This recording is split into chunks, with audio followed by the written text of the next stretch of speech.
Hello guys, good afternoon. So yan, gumagawa ulit tayo ng substrate dito sa ating babuyan guys. Medyo na-enjoy ko na siya kasi may naka-harvest na tayo ng ating mga vermicast. So dito, gumawa ko dito ulit siya sa kalahati niya. Yung kalahati yung nauna yan guys. So dito, libre na yung kuha natin. Vermicast natin para sa ating garden. Hindi na tayo bibili. Later on magbibenta din tayo guys. So ito muna yung kuha natin ngayon sa ngayon.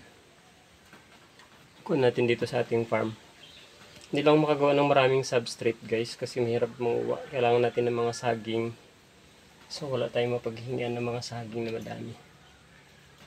Kapag may napuputo lang kami, yun lang ginagawa ko. And dun sa bahay, meron din tayo dun na ginawa na substrate. Pero matagal pa yun bago ma-decompose. So dito yung ginawa ko dito guys.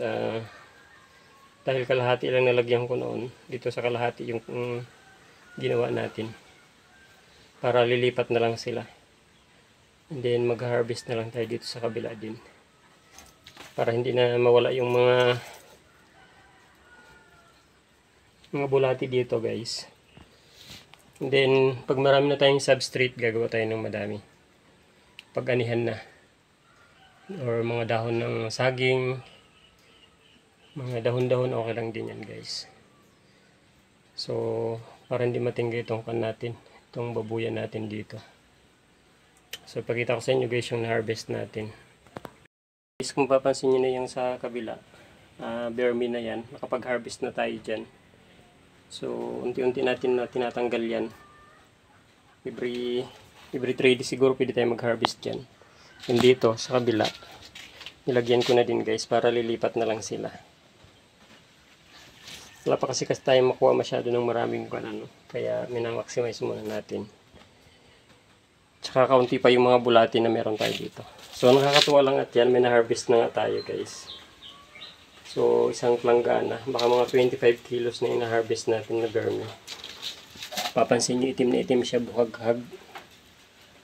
Mga pop na yan ng ating mga bulati dyan, guys. So, dahil hindi pa naman pangbenta natin, hindi na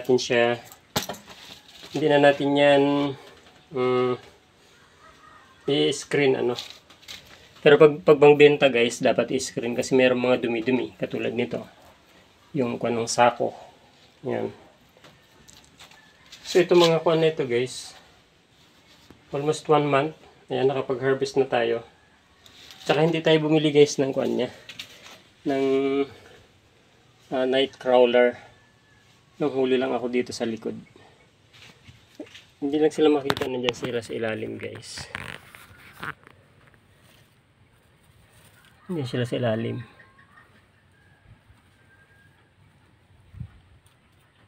Madami na ito guys, pero yan, nandiyan dun yan.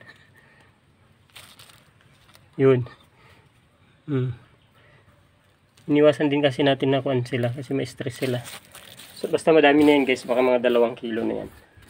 So hopefully mapadami pa natin para mabilis tayo makapagpa-dami dito guys ng ating kuan, vermicast.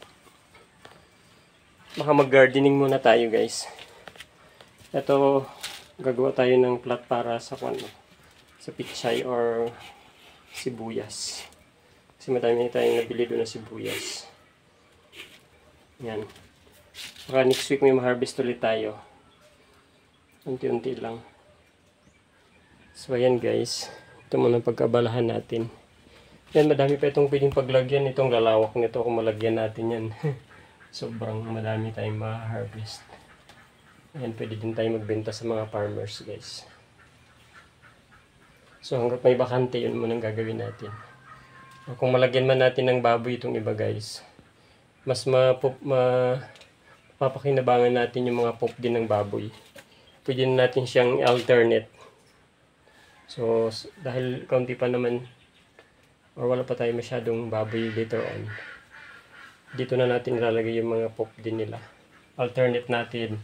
Pop ng baboy, saging, dayami, mga ganon. Then once na decompose yun, lilipatan lang siya natin ng mga night crawler.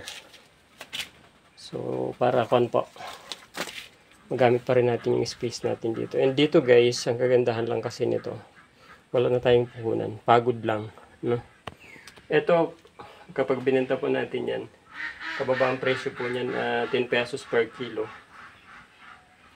Actually sa Shopee, umabot ng 40 yan. Kapag bibili po tayo ng vermicast sa Shopee, umabot ng 40 pesos. So, kahit sa atin, kahit 10 pesos lang, okay na yan. Basta marami na tayong harvest guys.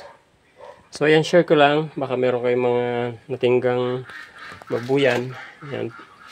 Pwede po natin pakinabangan ulit muna yan.